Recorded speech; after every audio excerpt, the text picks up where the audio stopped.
welcome to Dental Thesis. So, this is the third part of your previous topic, developmental disturbances of the oral cavity. And do like, share, and subscribe to my channel. So, basically, in this video, we will study on developmental anomalies of the tooth. Okay. So basically it is classified on the basis of six categories. Okay. Firstly, there is which is affecting your eruption. Okay. Secondly, it is which is affecting the structure. Thirdly, which is affecting the size. And fourth one is your which is affecting the position. And fifth one is which is affecting the shape. And sixth one is which is affecting the number. So on the basis that it is affecting your eruption, so it is of six types. One is your premature eruption, then your delayed eruption, then your impacted tooth, embedded tooth, submerged or ankylosed tooth, and your eruption sequestrum. Then on the basis of the structure, we have five types. Okay, enamel hypoplasia, in which it is of two types, hereditary and environmental. Okay, and the hereditary enamel hypoplasia को हम amelogenesis imperfecta भी कहते हैं. Then secondly, it is dentinogenesis imperfecta, dentine dysplasia, regional odontodysplasia, and your dentine hypocalcification. Then on the basis of the size, it is of four types. ठीक है, microdontia, macrodontia, rhizomicry, and rhizomegaly. Then those affecting the position, it is of five types: ectopia, rotation, transposition, transmigration, and inversion. And on the basis of the shape, it is of many types like gemination, fusion, twinning, concrescence, Talon's cusp, dens invaginatus, dens evaginatus, taurodontism, delaceration, supernumerary root, extra cusp, enamel pearl, cervical enamel extension, and globodontia and lobodontia. And on the basis of number, it is of four types: anodontia, supernumerary tooth, predeciduous dentition, and your post permanent dentition. So this is the classification, okay, which is based on your six categories, okay, which is important. Okay. So now we will go on brief on every classification. Okay. So firstly, it is those affecting the size. So basically इसमें हमने चार पढ़े थे: माइक्रोडोंशिया, मैक्रोडोंशिया, राइजोमिक्री and rhizomegaly. So firstly we come to microdontia. Again, micro means small and dontia means your teeth. Okay, so it is the condition in which one or more teeth, they will be smaller in size than the normal, and it is more common in females. Okay. Now the etiology, इसकी etiology क्या है? Genetic factors and environmental factors. Okay. अब basically microdontia भी further two types का है. One is your generalised microdontia and second one is your focal microdontia. And generalised microdontia is again of your two types, relative and your true. ठीक है, which is a very rare thing. So firstly we come to generalise microdontia. ठीक है, so basically अगर हम by word meaning जाए तो generalized means कि we are talking about the whole dentition, not about a single teeth. Okay. And focal or localized microdontia means the disorder which is localized or which is susceptible just to one or few teeth. Okay. So firstly we come to generalized microdontia. So basically it is of two types, relative and true. So basically true means when your all the teeth, मतलब all the teeth are well form, ठीक है, उसकी development में कोई दिक्कत नहीं है, but actually their size of all the teeth, the size is smaller than the normal size. Okay, so this true generalized microdontia, it is associated with three conditions. One is your pituitary dwarfism, Down syndrome, and your congenital heart disease. Then we come to relative type. So basically relative means कि किसी के comparison में कोई चीज़ छोटी या बड़ी है, right?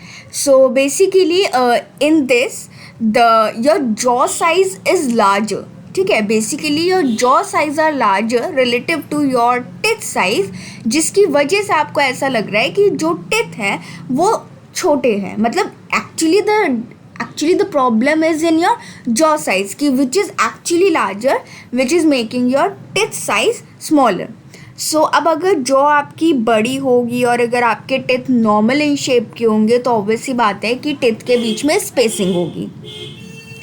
And it is your hereditary condition because child it inherits the jaw from one parent, मतलब jaw size from one parent, gene of jaw size from one parent and the gene of teeth size from other parent, ठीक है. Then we come to focal microdontia. So basically in this there will be one or more teeth will be smaller than the normal, ठीक है, and it is more common than your generalized microdontia. And frequently involved teeth इसमें कौन से होते हैं? Maxillary laterals and your maxillary third molars, ठीक है. Basically इसमें एक एग्जाम्पल आता है आपका पेग लेटरल्स का, ठीक है. Like you can see in this picture of focal microdontia कि ये जो आपको जो लेटरल इंसाइजर टीथ दिख रहा होगा, ठीक है, this is your peg laterals. कि इसमें क्या हो रहा है, आपका आपकी जो मतलब मेजियल और जो डिस्टल आउटलाइंस आपको दिख रही होंगी इस टीथ की, वो बेसिकली कन्वर्ज कर रही है इंसाइजली या फिर ऑक्लूजली, आपको ऐसे कन्वर्ज करती दिख रही होगी, तो ये आपको पेग शेप्ड नज़र आएगा, ये lateral incisor. Okay, so this is your focal microdontia, ठीक है. And similarly you can see the pictures of true generalise microdontia and your relative generalise microdontia. Relative में आपको जॉ साइज मतलब कितना ज़्यादा बल्कि दिख रहा होगा ना. नाउ वी कम टू मैक्रोडोंशिया, और इसको हम मेगाडोंशिया भी कहते हैं और मिगेलोडोंशिया भी कहते हैं. ओके, सो इसका बिल्कुल इसका मतलब कि इसका जो डिटेल है बिल्कुल माइक्रोडोंशिया की तरह है, बस वहाँ पे दांत छोटे हो रहे थे और यहाँ पे दांत बड़े हो जाएंगे. So it is just same as your microdontia, बस डिफरेंस क्या है कि माइक्रोडोंशिया में आपके साइज स्मॉल है, मैक्रोडोंशिया में साइज़ आपका लार्ज है. और माइक्रोडोंशिया अभी हमने पढ़ा था कि वो फीमेल्स में ज़्यादा कॉमन होता है और मैक्रोडोंशिया आपका मेल्स में ज़्यादा कॉमन होता है, ठीक है. और जो मैक्रोडोंशिया के जो टीथ होते हैं ना, उनको भी हम मेगाडोंट या फिर मैक्रोडोंट कहते हैं. ओके, सो अगेन इसके टाइप्स और उनका जो एक्सप्लेनेशन है it will be very similar. बस यहाँ पे क्या चीज़ ध्यान में रखनी है कि as you have studied in microdontia कि जो ट्रू वाला टाइप होता है, ट्रू जनरलाइज, वो एसोसिएटेड होता है हमारा पिट्यूटरी ड्वार्फिज्म से, डाउन सिंड्रोम से और कंजेनाइटल हार्ट डिसीज से, ठीक है. सिमिलरली मैक्रोडोंशिया में आपका जो ट्रू जनरलाइज मैक्रोडोंशिया है वो आपका एसोसिएटेड होता है पिट्यूटरी गिगैंटिज्म से. ओके, एंड जो आपका लोकलाइज्ड या फिर फोकल मैक्रोडोंशिया होता है वो आपका एसोसिएटेड होता है फेशियल हेमी हाइपरट्रॉफी के साथ, ठीक है. सो बेसिकली इस डेवलपमेंटल डिस्टर्बेंसेस में है ना, कौन सा डिस्टर्बेंस कौन से सिंड्रोम या कौन सी डिसीजेस के साथ एसोसिएटेड है वो काफ़ी ज़्यादा इंपॉर्टेंस रखता है. Okay, so these are the pictures of your macrodontia.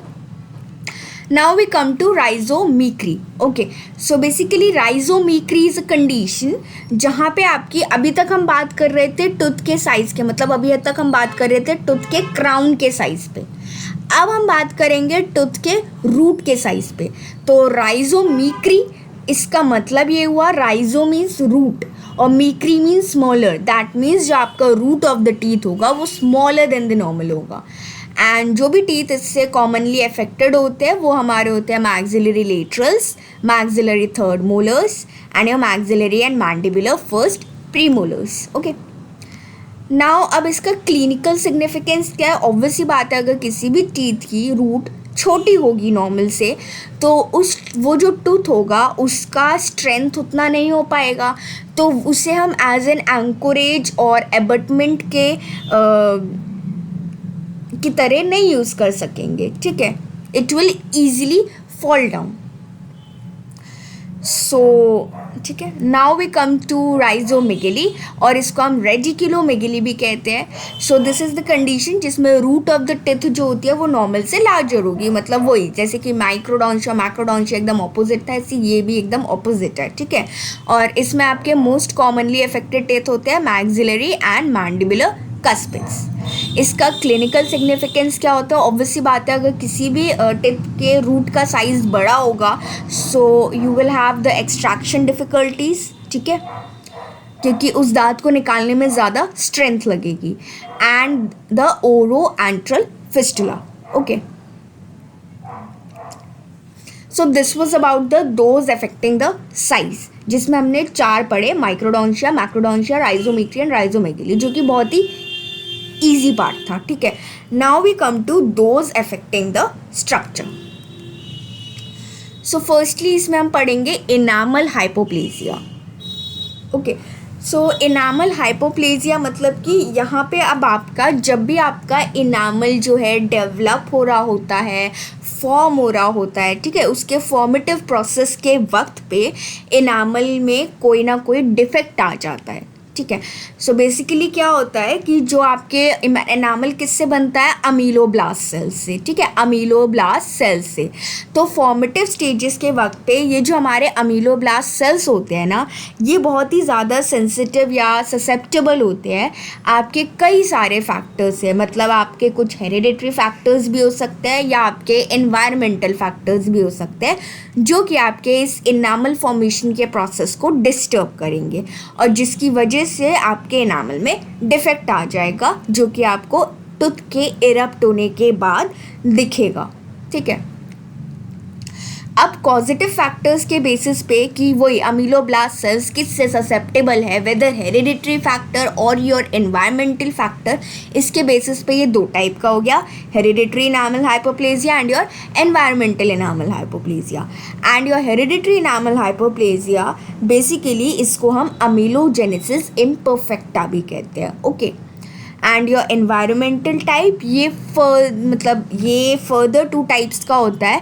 One is your focal enamel hypoplasia and other one is your generalised enamel hypoplasia. Okay, so focal enamel hypoplasia को हम टर्नर्स हाइपोप्लेजिया भी कहते हैं. Okay,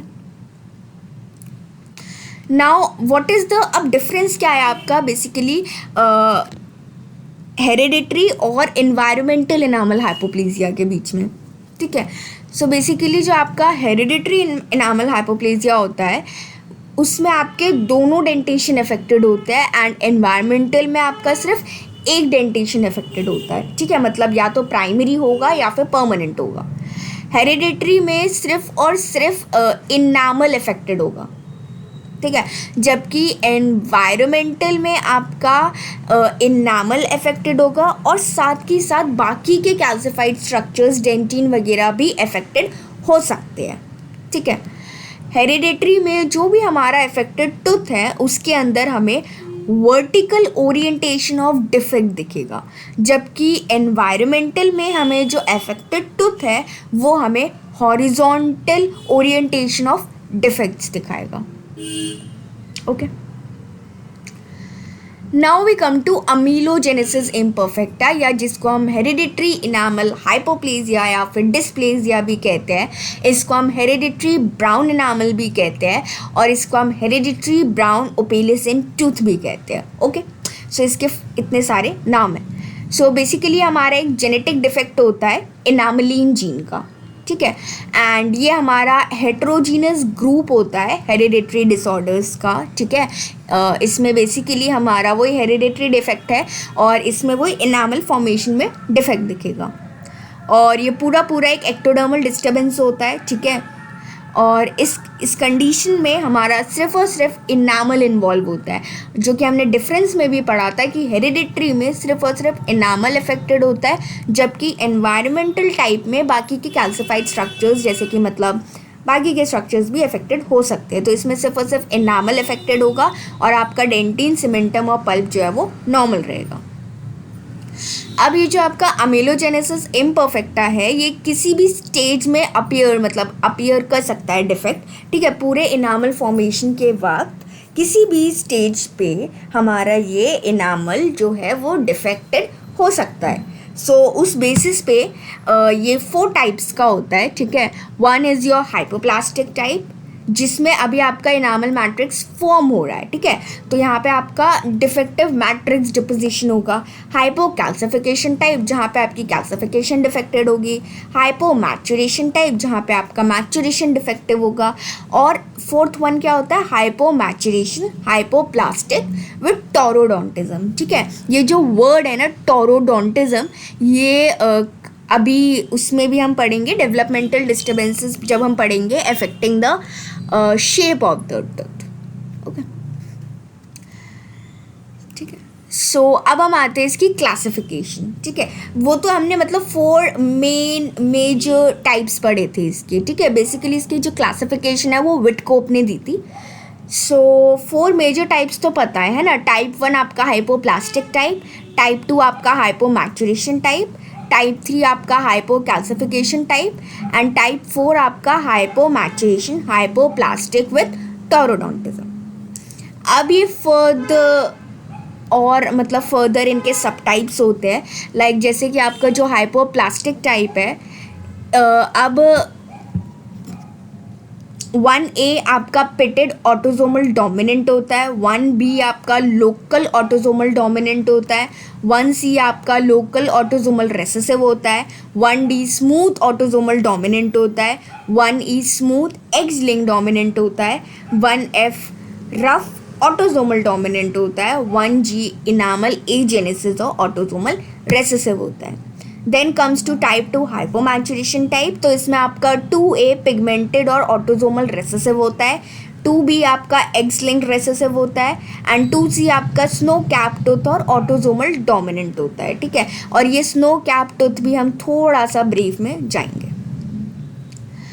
then type 3 हाइपोकैल्सिफिकेशन type, इसमें आपका 3A autosomal dominant होता है, 3B autosomal recessive होता है, okay. And your type 4 is hypomaturation hypoplastic with taurodontism, तो जो आपका 4A होता है वो आपका होता है hypomaturation hypoplastic with taurodontism autosomal dominant and 4B होता है आपका hypoplastic hypomaturation with taurodontism autosomal dominant. So ये जो क्लासिफिकेशन है ये काफ़ी मतलब थोड़ी टिपिकल टाइप है, बट ये याद करनी होगी, ठीक है। Now we come to clinical features. So firstly हम आते हैं हाइपोप्लास्टिक टाइप पे, ठीक है। सो बेसिकली इसमें हमारा जो डिसीज़ है ये हमारा इफेक्ट कर रहा है स्टेज ऑफ मैट्रिक्स फॉर्मेशन को। इसमें हमने पढ़ा था डिफेक्टिव मैट्रिक्स डिपोजिशन होता है, right.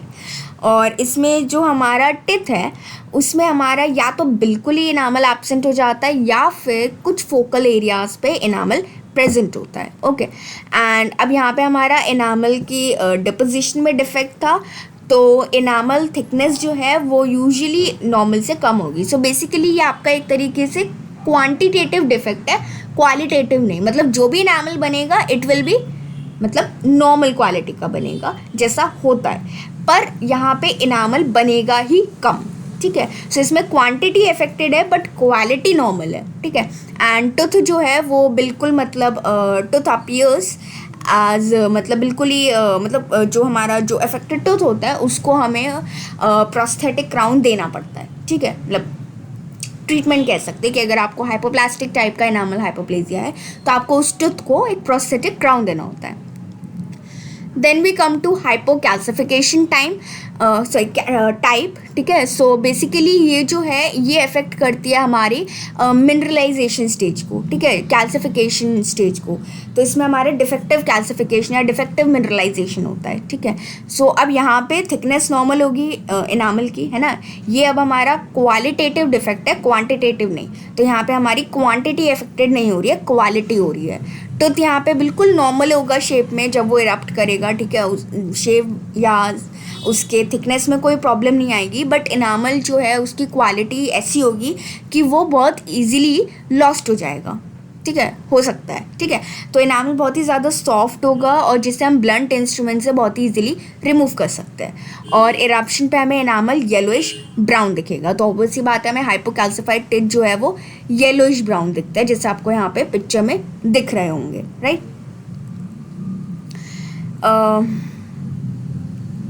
Okay, so now we come to hypomaturation type, ठीक है। सो बेसिकली अब ये हमारा डिफेक्टिव मैचुरेशन होगा, ठीक है, तो ये हमारी इफेक्ट करेगी स्टेज ऑफ मैचुरेशन को। यहाँ पे भी क्वांटिटी अफेक्टेड नहीं होगी, नॉर्मल थिकनेस का होगा, नॉर्मल शेप का होगा, पर जो इनामल होगा उसकी क्वालिटी में डिफेक्ट है। सो इनामल हमारा ओपेक वाइट या फिर ब्राउनिश इन कलर होता है, ठीक है, लाइक आप इजीली देख सकते हो हाइपोमैचुरेशन टाइप के फिगर में, ठीक है। सो आपका इनामल ओपेक वाइट या फिर ब्राउनिश इन कलर होता है, उसकी कोई नॉर्मल हार्डनेस होती नहीं है और वो बहुत ही ईजिली चिप ऑफ कर जाता है, ठीक है, निकल जाता है। और इसको अगर हम किसी एक्सप्लोरर टिप से जब हम फर्म प्रेशर लगाते हैं तो वो इजीली वही चिप ऑफ हो जाएगा, ठीक है। नाउ अब हम आते हैं स्नो कैप टूथ पे, राइट। ये हमने पढ़ा था क्लासिफिकेशन में हाइपो मैचुरेशन टाइप में, है ना। सो ये हमारा माइल्डेस्ट फॉर्म होता है hypomaturation type of amelogenesis imperfecta का, ठीक है। और ये हमारा प्राइमरी और परमानेंट दोनों डेंटिशन पे मतलब इफेक्ट करता है, ठीक है। और इसमें मोस्टली हमारा एक्स लिंक पैटर्न होता है इनहेरिटेंस का, ठीक है। अब इसमें इनामल की हार्डनेस वगैरह मतलब नॉर्मल के काफ़ी नियर होती है, बट यहाँ पे क्या होता है आपको एक जोन दिखता है वाइट ओपेक इनामल का इंसाइजल और ऑक्लूजल थर्ड पे, ठीक है। Like you can very easily सी, आपको पिक्चर में यहाँ पे आपको इंसाइजल और ऑक्लूजल थर्ड पे आपको एक एकदम वाइट ओपेक इनामल दिखेगा, है ना। सो इसमें बेसिकली हमारा एंटीरियर टू पोस्टीरियर डिस्ट्रीब्यूशन होता है, ठीक है। और बिल्कुल देखो यहाँ पे आपको बस एंटीरियर टू पोस्टीरियर डिस्ट्रीब्यूशन दिख रहा है, बिल्कुल ऐसा लग रहा है ना कि ये जो आपका डेंचर है या ये जो आपका टूथ है वो किसी वाइट पेंट में डिप हो चुका है नीचे से थोड़ा सा, है ना। सो सेम फीलिंग देता है ये, ठीक है। सो अब हम ये थे अभी हमारे क्लिनिकल फीचर्स। अब अगर हम रेडियोलॉजिकल फीचर्स की बात करें तो बेसिकली हाइपोप्लास्टिक टाइप में आपका इनामल अभी हमने पढ़ा या तो टोटली एब्सेंट होता है या फिर वो एकदम थिन लाइन की तरह दिखता है ना, पर उसकी क्वालिटी अफेक्टेड नहीं होती। तो जो रेडियो डेंसिटी होता है वो सिमिलर होता है नॉर्मल इनामल के, है ना। और हाइपोकैल्सिफिकेशन टाइप में जो रेडियो डेंसिटी होती है इनामल की वो नॉर्मल इनामल से कम होती है, और हाइपोमैचुरेशन टाइप में भी कम होती है और ज़्यादा कम होती है, ठीक है। और वो नॉर्मल जो रेडियो डेंसिटी होती है अफेक्टेड इनामल की वो डेंटिन के बराबर की हो जाती है, ठीक है।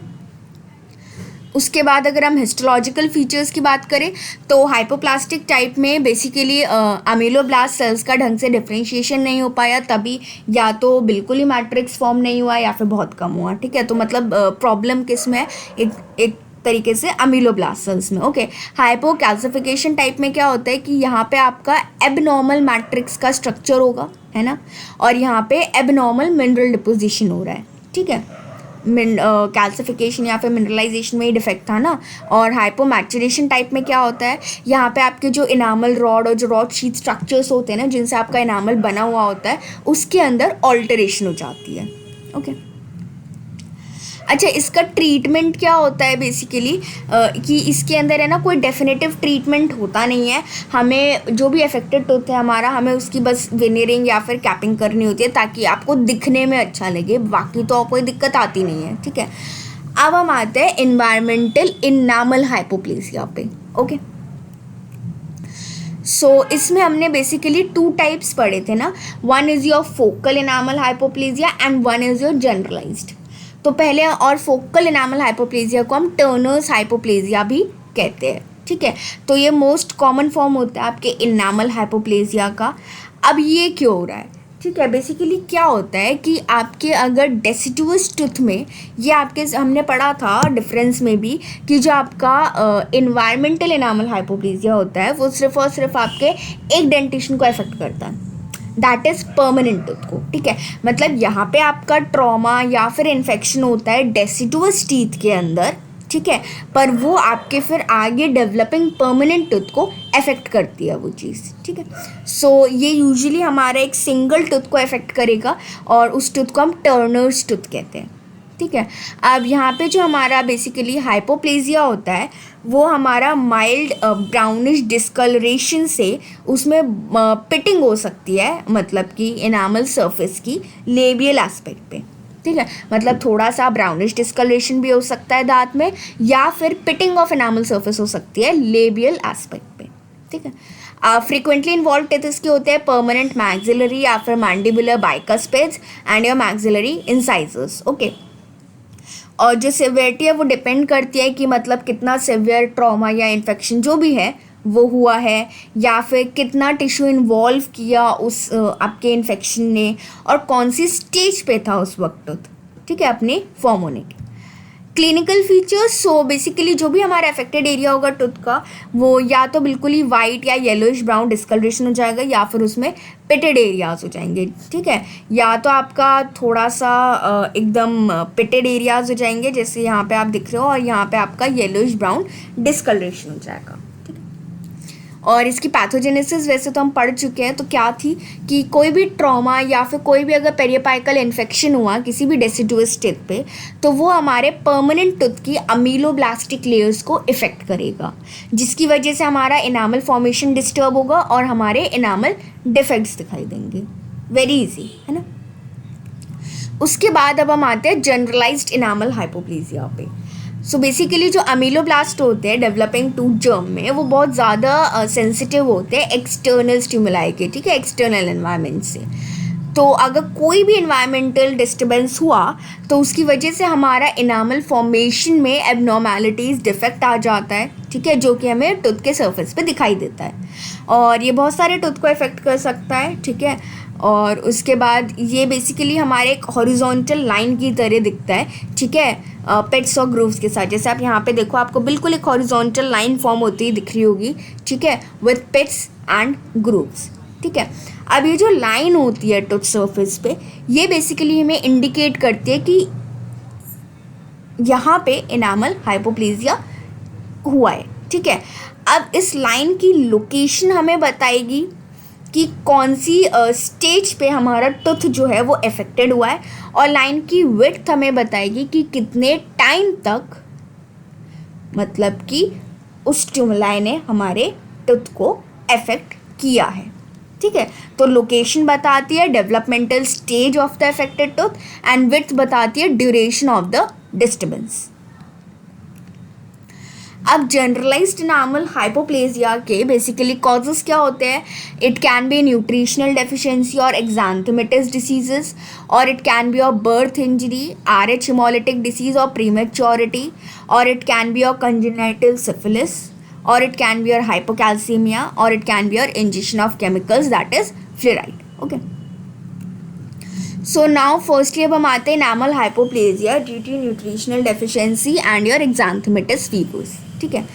सो बेसिकली क्या होता है इसमें, अगर बहुत ही सीरियस कोई न्यूट्रिशनल डेफिशिएंसी है, ठीक है, नॉर्मली विटामिन की डेफिशिएंसी से ये होता है, ठीक है, तो हमें इनामल हाइपोप्लेजिया हो सकता है।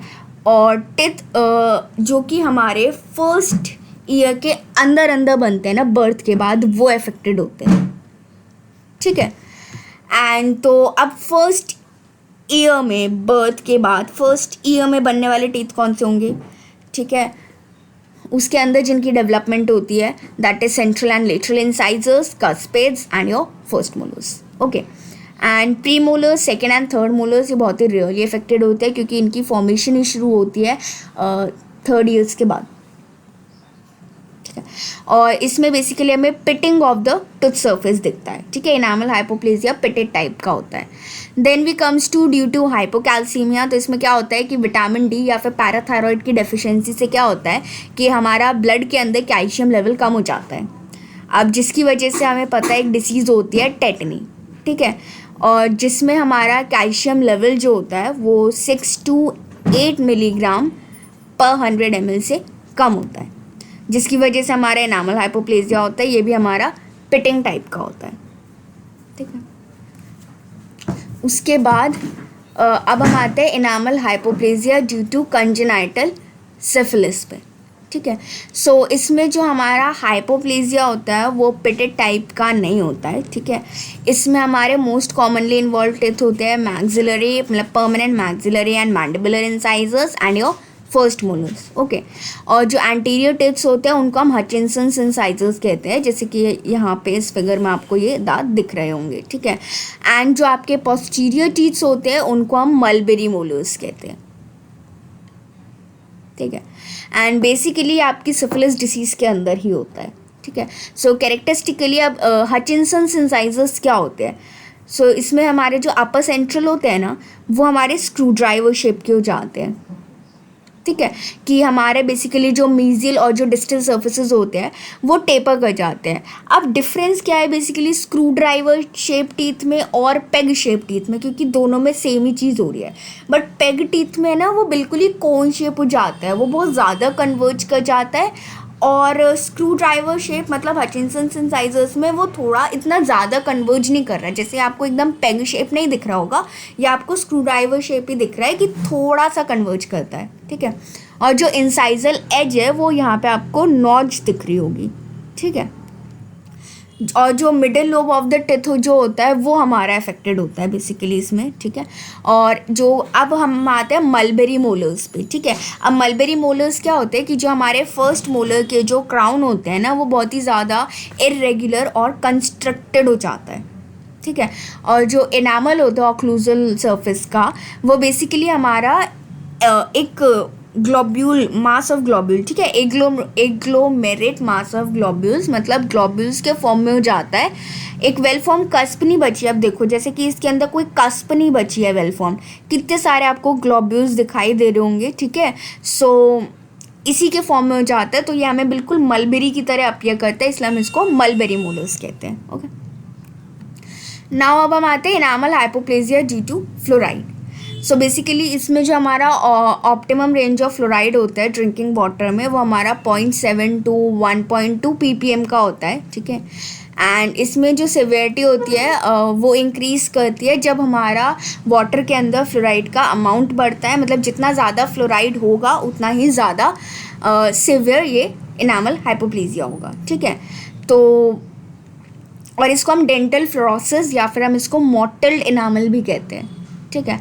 अब बेसिकली इसकी पैथोजेनेसिस क्या थी ना कि हमारा अगर हमारा टूथ के अंदर, ठीक है, अगर हमारा टूथ के अंदर फ्लोराइड का लेवल बढ़ेगा तो वो क्या करता है, वो इनामल के कैल्सिफिकेशन प्रोसेस के साथ इंटरफेयर करता है, जिसकी वजह से हमारा हाइपोमिनरलाइज्ड इनामल फॉर्म होता है, ठीक है। जिसकी वजह से हमारी सरफेस और सब सरफेस पोरोसिटीज़ जो होती है इनामल की वो इतनी बढ़ जाती है कि वो हमारे लाइट रिफ्लेक्शन को ऑल्टर करने लगती है और हमें वाइट चॉकी एरियाज अपीयर करते हैं जो कि बाद में स्टेंड हो जाते हैं, जैसे कि यहाँ पे आपको वाइट चॉकी एरियाज थे जो कि ऐसे स्टेंड हो चुके हैं, ठीक है।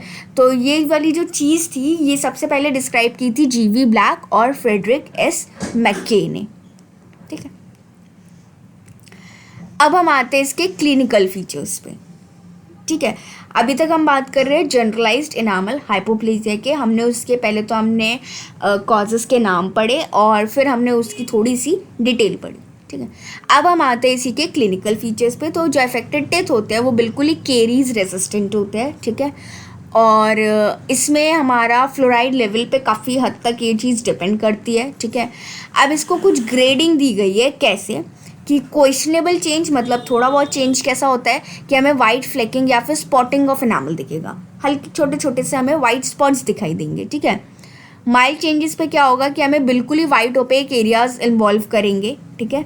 मॉडरेट और सिवियर चेंजेस पे क्या होगा, पिटिंग और ब्राउनिश स्टेनिंग होगी टूथ सरफेस की, जैसे कि ये आपको मॉडरेट और सिवियर चेंजेस का डायग्राम दिखा रखा है जिसमें आपको पिटिंग एरियाज और आपको ब्राउनिश स्टेनिंग दिखेगी और बाद में बिल्कुल ही कोरोडेड अपीयरेंस हो जाता है, ठीक है।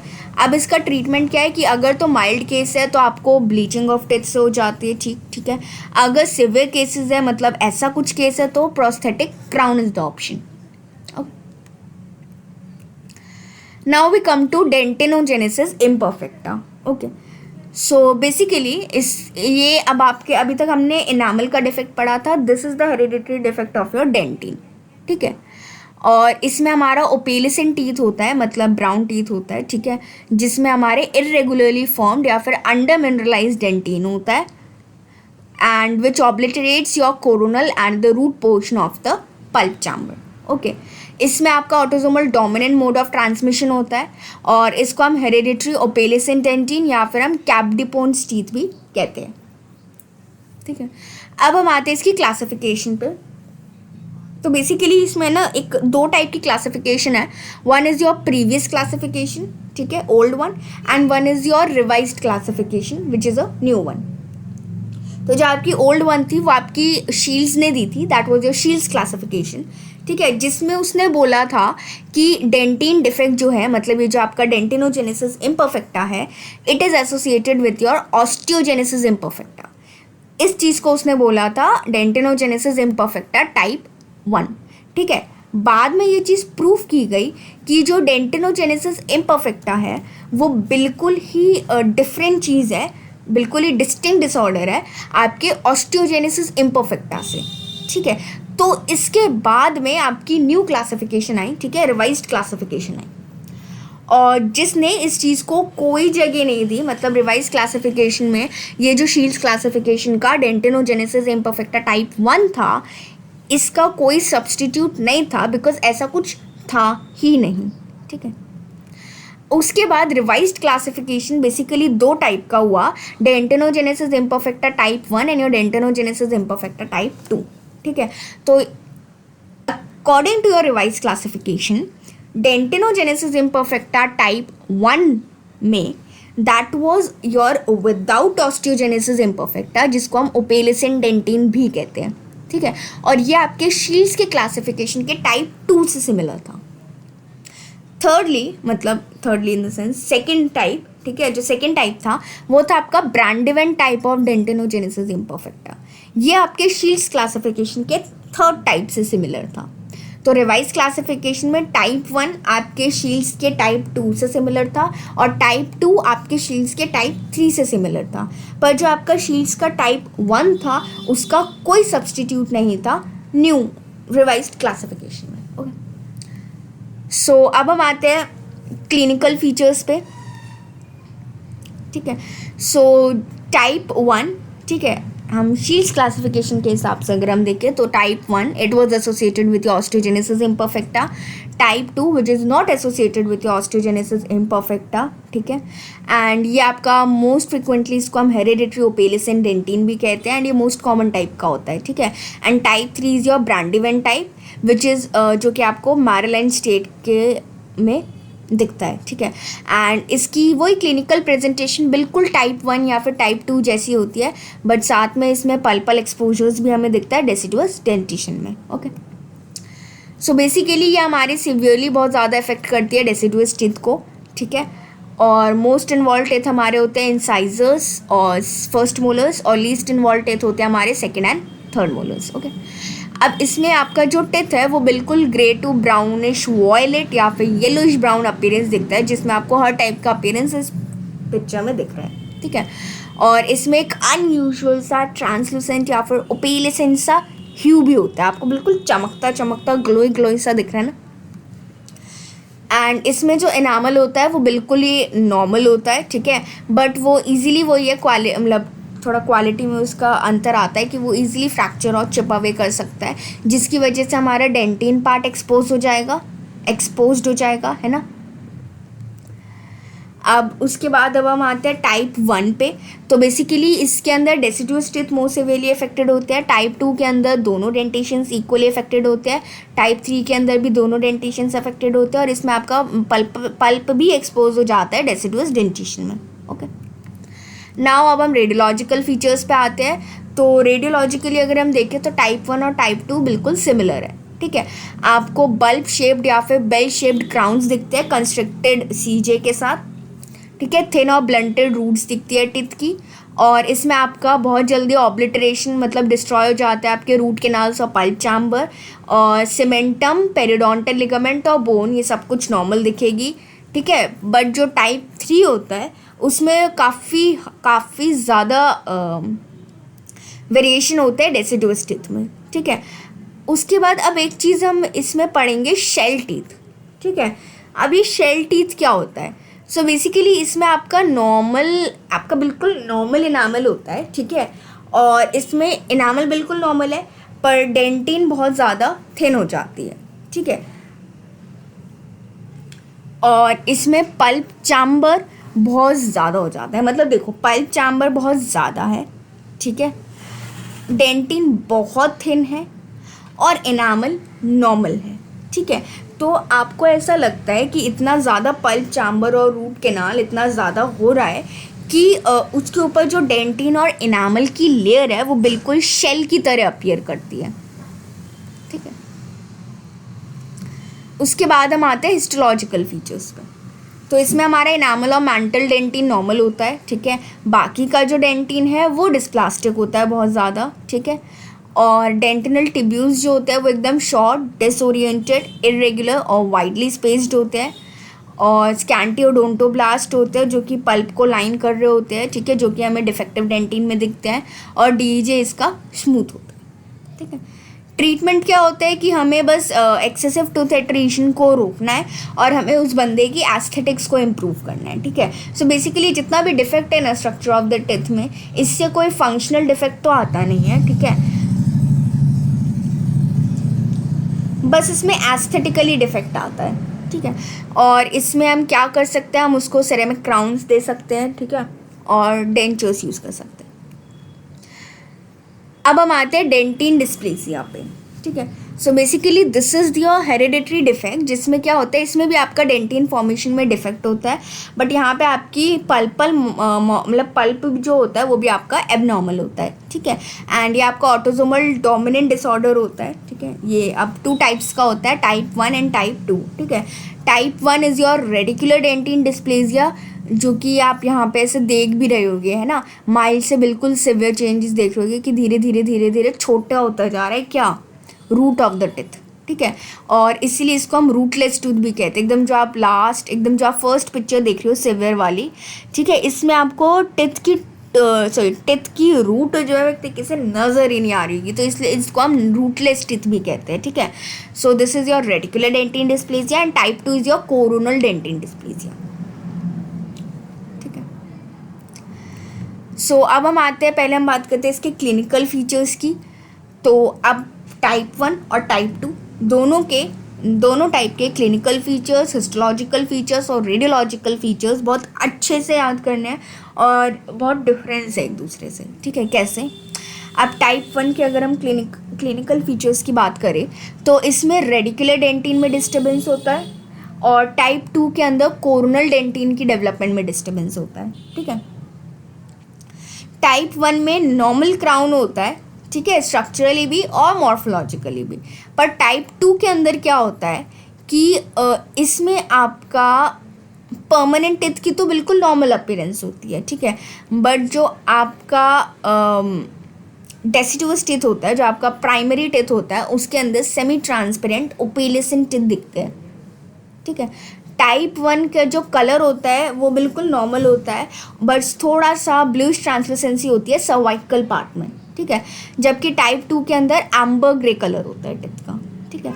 उसके बाद टाइप 1 के अंदर अर्ली लॉस हो जाता है डेंटिन ऑर्गेनाइजेशन का, जिसकी वजह से बहुत ही एक्सट्रीमली शॉर्ट रूट्स होती है, ठीक है, क्योंकि डेंटिन बहुत जल्दी मतलब उसकी फॉर्मेशन में मतलब ख़त्म सी हो जाती है। और अगर अगर बाद में जाके डिसऑर्गेनाइज्ड हो रहा है डेंटिन तो उससे थोड़े बहुत चेंजेस आएंगे रूट चेंजेस में। और अफेक्टेड जो भी टूथ है उसके अंदर हमें शॉर्ट रूट्स दिखेगी। अब अगर रूट शॉर्ट होगी तो उसकी इरप्शन भी डिलेड हो जाएगी, है ना, और स्ट्रेंथ नहीं होगी इतनी ज़्यादा टिथ के अंदर, तो सिवियर मोबिलिटी होगी और प्रीमेच्योर एक्सफोलिएशन हो जाएगा क्योंकि जल्दी रिजॉल्व हो जाएगी, ठीक है।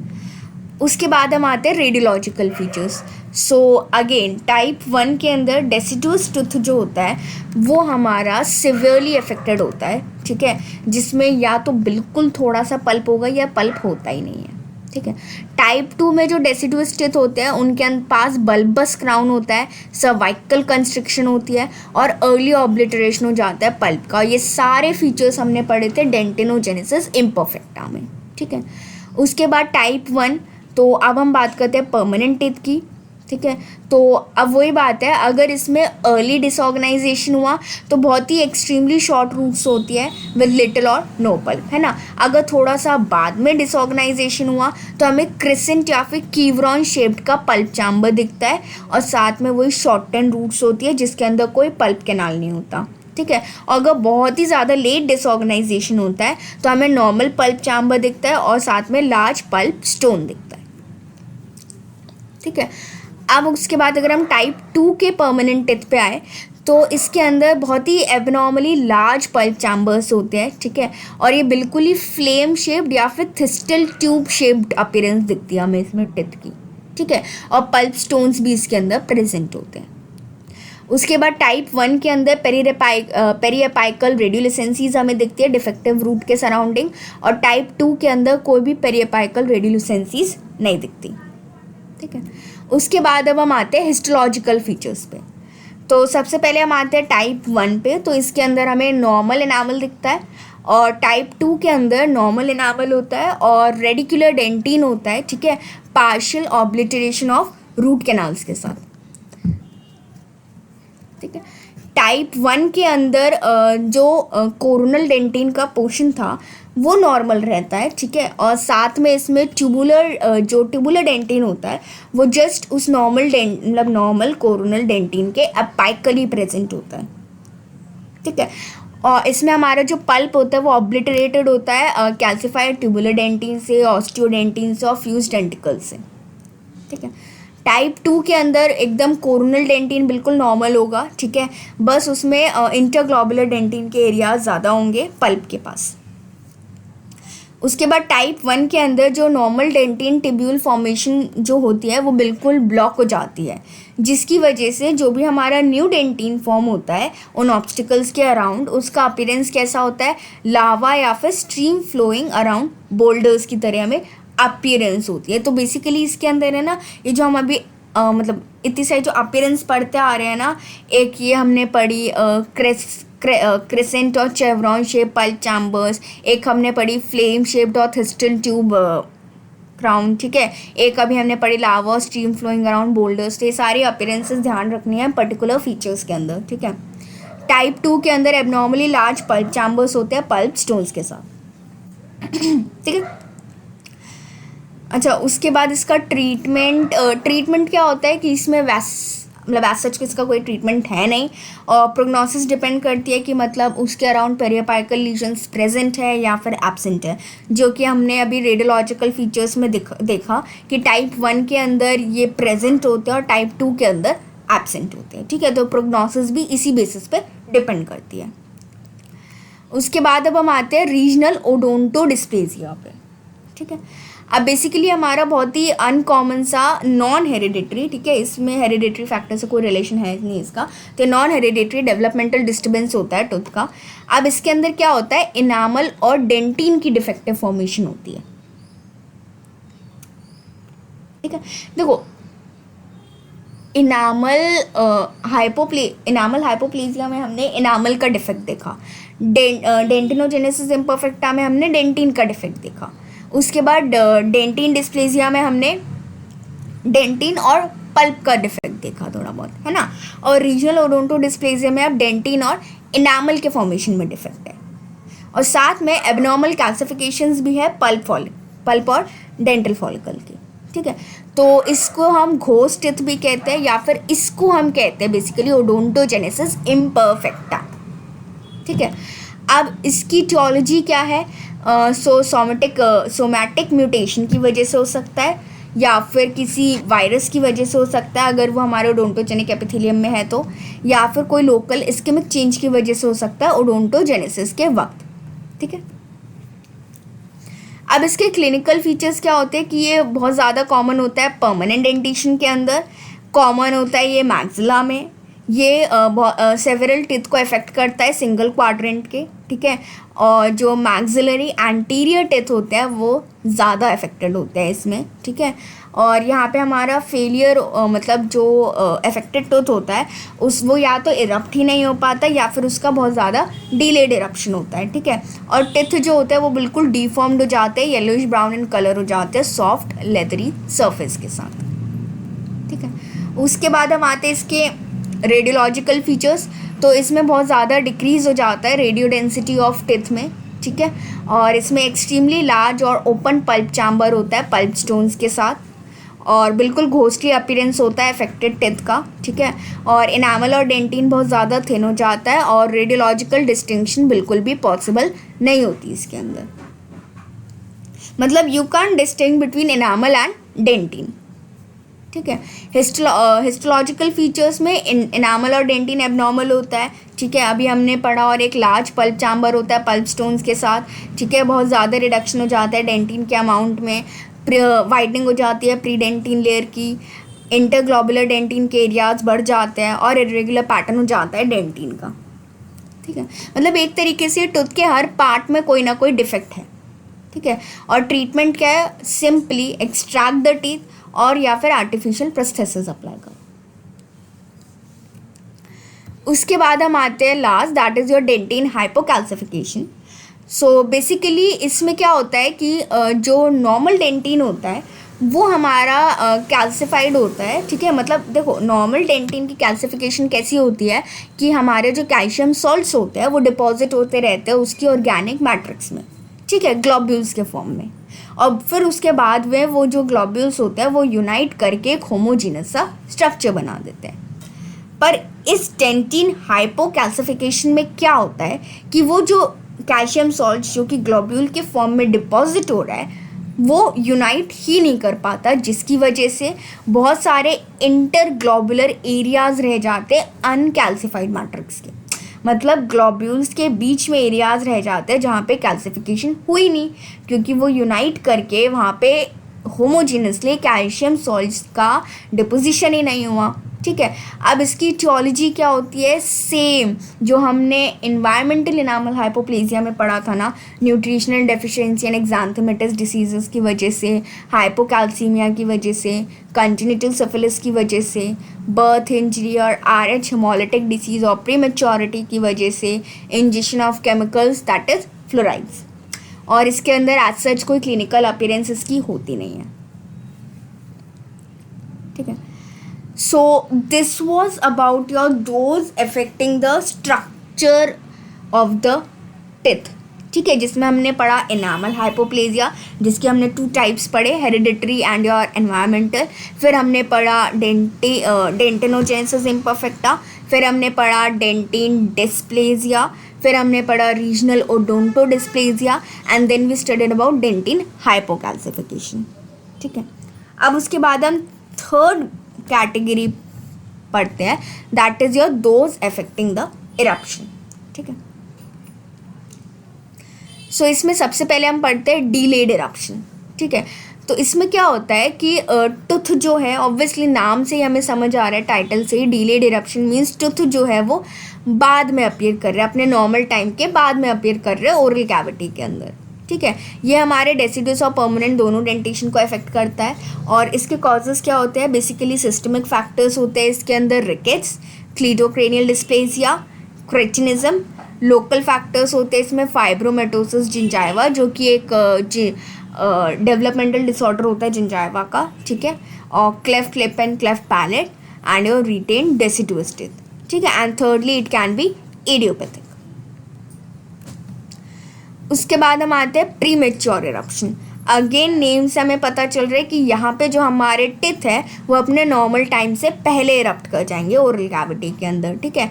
इसमें फ्रिक्वेंटली इन्वॉल्व टिथ हमारे कौन से होते हैं, डेसिडुअस, मैंडिबुलर, सेंट्रल, इंसाइजर्स, ठीक है। ये जो आपको यहाँ पे दिख रहे हैं ना ये, ठीक है।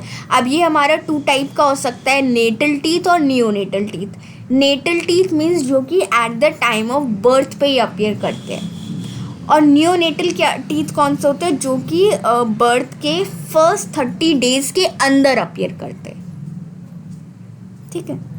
उसके बाद अब इसके कॉजेज़ क्या हो सकते हैं, एंडोक्राइनल डिस्टर्बेंसेस की वजह से हो सकता है, जैसे कि हमारा एड्रेनोकॉर्टिकल सिंड्रोम या फिर हाइपरथायरॉयडिज्म की वजह से, ठीक है। और इसके अंदर बेसिकली डेसिडुअस टिथ का, ऑब्वियसली वो इतने पहले आ गए तो उनका प्री मैच्योर ही लॉस हो जाता है, जिसकी वजह से प्री मैच्योर इरप्शन हो जाएगा आगे परमानेंट टिथ का भी, ठीक है। उसके बाद अब हम आते हैं इम्पैक्टेड टूथ पर। अब बेसिकली इसमें क्या होता है, इम्पैक्टेड टूथ, अगेन नाम से पता चल रहा है कि टिथ हमारा इम्पैक्ट हुआ पड़ा है, मतलब इम्पैक्टेड हुआ पड़ा है हमारे ओरल कैविटी के अंदर। तो यहाँ पे हमारा टिथ जो है वो इरप्ट ही नहीं हो पाता किसी फिजिकल बैरियर की वजह से, ठीक है, क्योंकि उसके इरप्टिव पाथ में कोई ना कोई ऐसा फिजिकल बैरियर आ जाता है, या फिर इतना स्पेस ही नहीं होता आपके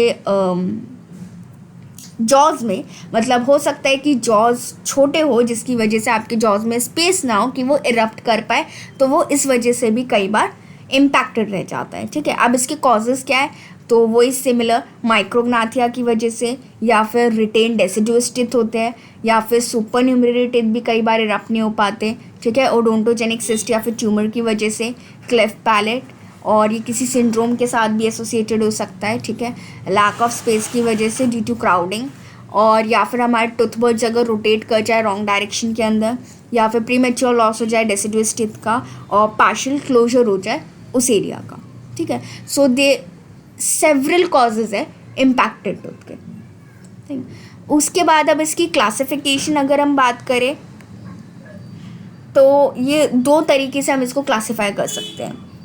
फर्स्टली हम कह सकते हैं कि कम्प्लीटली इम्पैक्टेड टूथ या फिर पार्शियली इम्पैक्टेड टूथ। तो कम्प्लीटली इम्पैक्टेड टूथ जो कि हमारा बिल्कुल बोन से सराउंडेड है, मतलब बोन के भी अंदर है, अभी वो जो हमारा टूथ है इम्पैक्टेड टूथ वो बोन के भी अंदर है।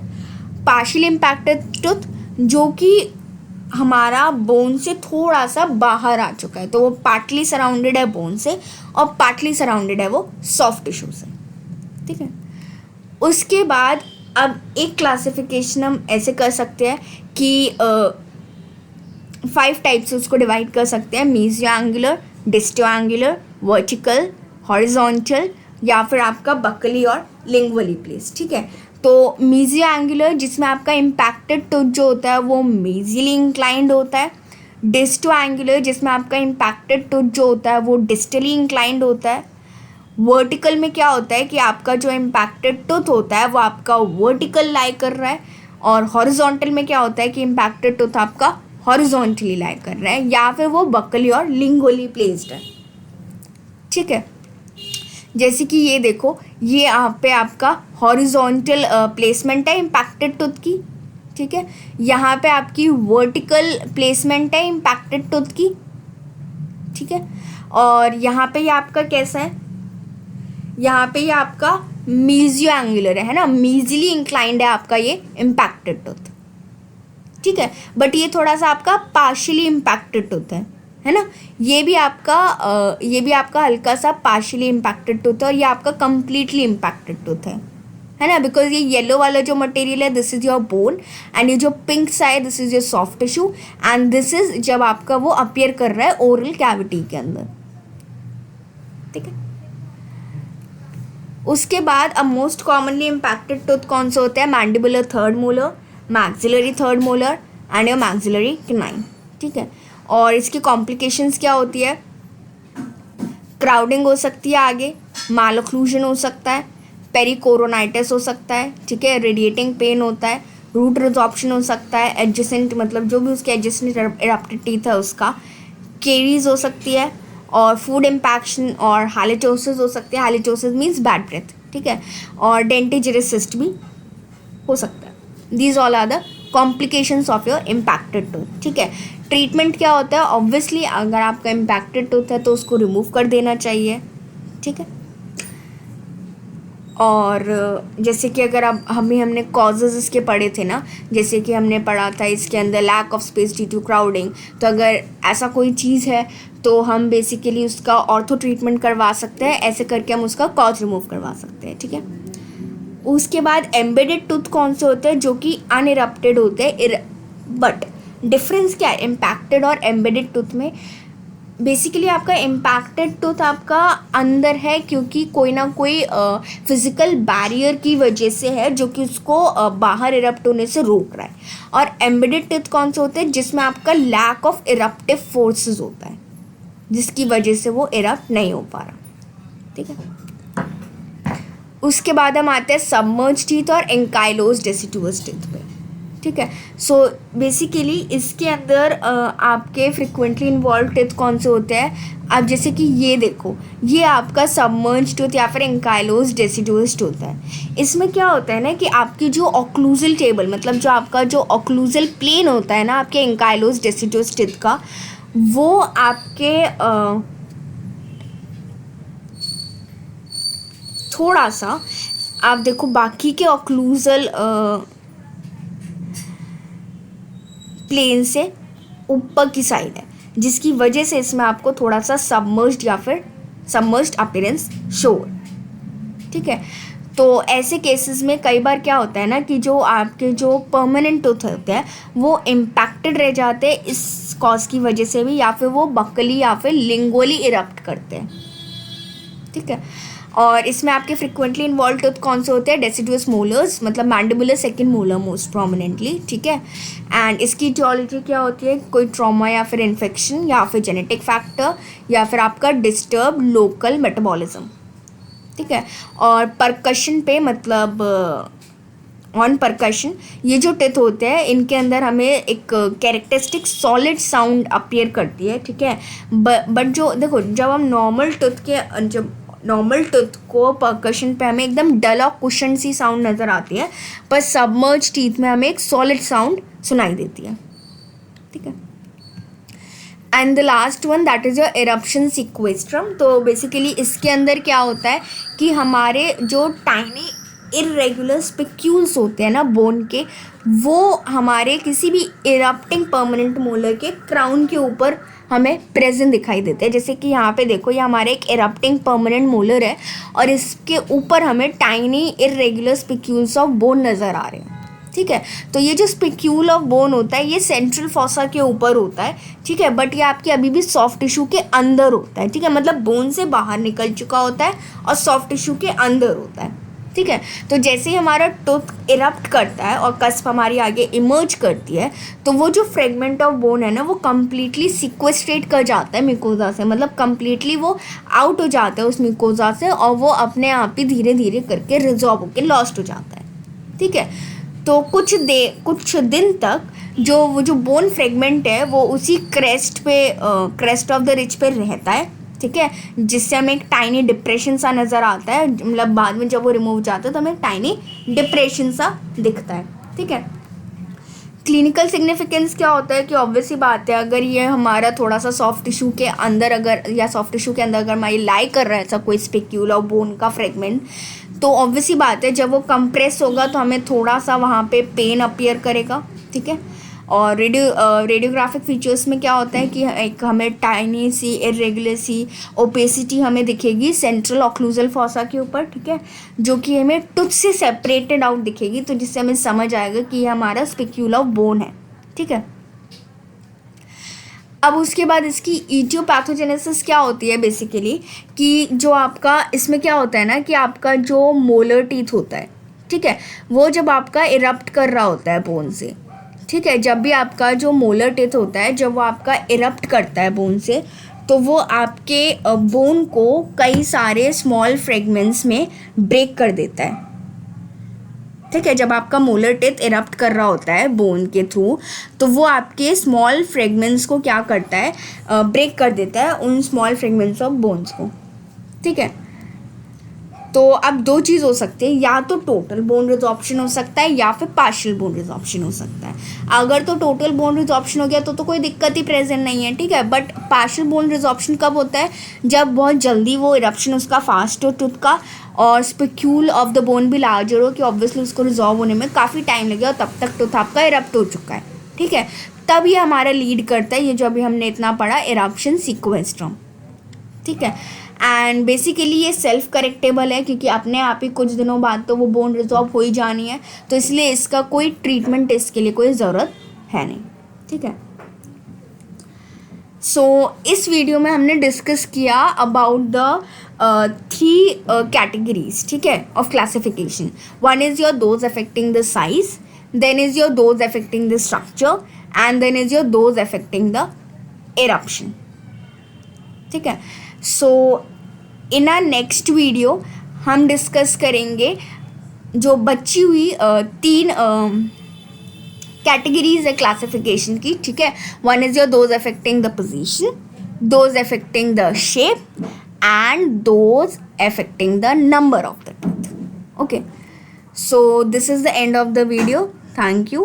And so I hope you understand well in this video. Okay. And don't forget to like, comment and subscribe to my channel.